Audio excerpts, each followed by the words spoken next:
Hey everyone, and welcome to this explainer. Today, we're diving deep into the dark execution pipeline of AI architecture, and we are going to unpack exactly why context is simply not enough to guarantee control. If you've ever found yourself wondering why dumping a ton of specialized, highly specific documents into an AI's prompt doesn't actually make it follow your rules, well, you're in the right place. We're going to break down the actual mechanics of building a true, unyielding gate. Right off the bat, let's start with a really crucial thesis. Placing energetic paradigm materials, or EP, which is our structural diagnostic methodology, just placing that stuff near a model like DeepSeek does not give EP any actual authority over the final answer. All you're doing is creating a context-enriched chatbot. Sure, the model might mimic the vocabulary perfectly, but it isn't governed by it. The reality is a model is only governed by the final permission structure. That is what actually decides what survives into the user's view. Okay, here's our roadmap for the discussion. We'll start with why context is in control, move into the orthogonal control layer, discuss validating the structural grammar, look at targeted repair and fallback, and finally, how to secure the return path. Let's jump right into section 1. Context is not control. Think about the central architectural problem here. If DeepSeek is allowed to just generate freely and the user receives whatever it decides to spit out, then DeepSeek is the one controlling the system. It's kind of like putting your strict company rules into a suggestion box instead of actually hiring a bouncer for the front door. The model treats your brilliant EP methodology papers as just a stylistic tone to imitate, rather than a hard operational constraint. So the failure we're seeing in these AI outputs, it's not a lack of the right EP words, it's a total lack of EP power to enforce the right mechanisms. When you rely solely on context to influence a model, you almost always end up with that very generic, middle-of-the-road chatbot language. You know the kind. Phrases like, this is a complex issue, or many perspectives should be considered, or stakeholders really need to collaborate. Now, it's not that those phrases are technically false, but they become a really dangerous substitute for actual diagnosis.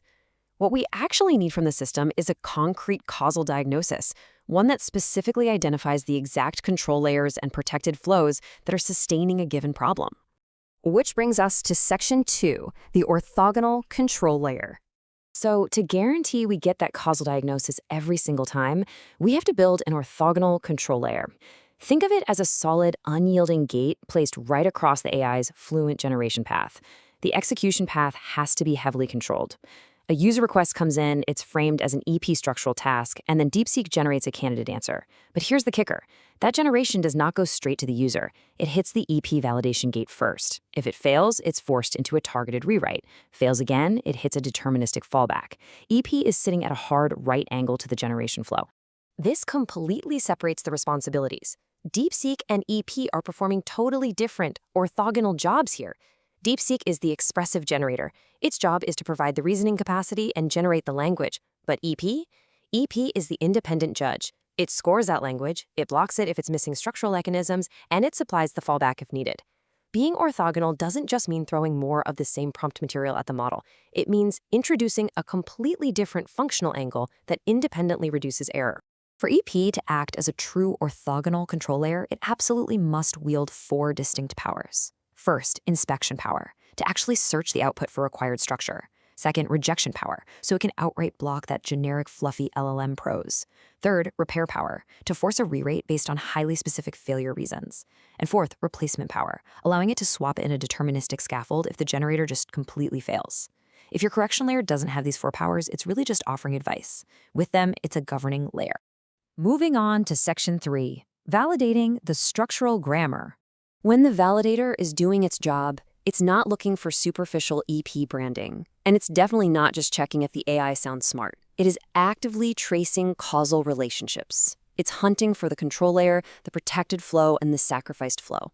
It's checking for things like constraint conversion, reproduction loops, correction suppression, and decision levers. Most importantly, the final answer has to explain a concrete causal mechanism, something involving control, cost, feedback, bottlenecks, or failed corrections.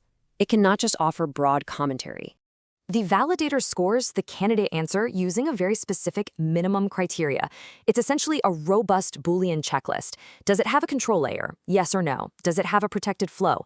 A good practical passing rule is that the output needs to score at least 5 out of 7 of these structural components. And crucially, it cannot contain dominant generic LLM templates.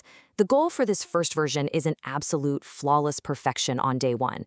The immediate goal is to establish that EP has absolute veto power over generic drift. Let's look at Section 4, targeted repair and fallback. So what happens when an answer fails validation? Well, you can't just tell the model to be more EP. If you do that, it's just going to give you stylistic imitation. Instead, the system has to use a targeted rewrite instruction. It takes the exact failure reasons and feeds them directly back into the generator as directional correction pressure. It literally tells the model, hey, you failed because you had no control layer, no protected flow, and you relied on generic balanced language.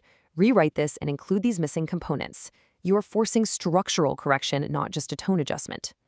But this brings up a really important question. What happens if the generated answer fails twice? I mean, we all know AI models can be incredibly stubborn sometimes. We have to guarantee that raw, generic DeepSeek prose never, ever silently slips through to the user if the rewrite loop fails completely. And that is exactly where the replacement power steps in. If the generator fails twice, the gates exercises its ultimate authority. It substitutes the failed generation with a deterministic EP fallback scaffold. Now, sure, this might not be as smooth or elegant as a perfectly generated natural language response, but it is infinitely safer. It explicitly lists out the core mechanism, the control layer, and the protected and sacrificed flows. This minimal skeleton guarantees that no matter what happens, the system stays strictly inside the correct control regime. Finally, Section 5, securing the return path. A control layer that you can't observe is a control layer you cannot trust. Runtime observability is absolutely non-negotiable here. The execution route has to produce clear, unambiguous trace logs. You need to know exactly when a request was received, when a candidate was generated, if it failed validation, if a rewrite was requested, and how the response was ultimately returned. These logs are your proof. They prove every single request is auditable and that the answer the user actually sees either successfully passed the gate or triggered the fallback. This whole setup requires incredibly strict system boundary discipline. You have to target the actual, real-world route. The engineering boundary is literally part of the control logic itself. You absolutely must not create some shiny new wrapper or a separate demonstration port that looks successful while leaving your real production pipeline broken. You have to patch the exact final return path. Don't fix the wrong system. At the end of the day, backend health just isn't enough. A successful server ping means nothing. The ultimate acceptance test is what the user actually sees right there in their browser window. If you submit a prompt asking why organizations punish innovation, and the browser spits back generic text saying change is complex and communication is key, then EP is not controlling your system, regardless of what your backend logs are claiming. The browser-visible answer is the absolute truth of the system. The operational conclusion here applies way beyond just DeepSeek or EP. We're talking about a universal principle for AI safety, scientific AI, and enterprise governance. If your alignment statement, your safety protocols, or your governance rules can only advise the model, then they remain completely subordinate to the generator. The decisive shift happens when you give your rules the absolute authority to reject, repair, or replace the output before it ever reaches the user. I want to leave you with a final provocative thought to chew on. Context can absolutely influence an AI model, for sure, but only the gate actually controls the final answer. So the next time you're interacting with or building an AI architecture, you have to ask yourself one fundamental question. Are you just building advice, or are you building a gate?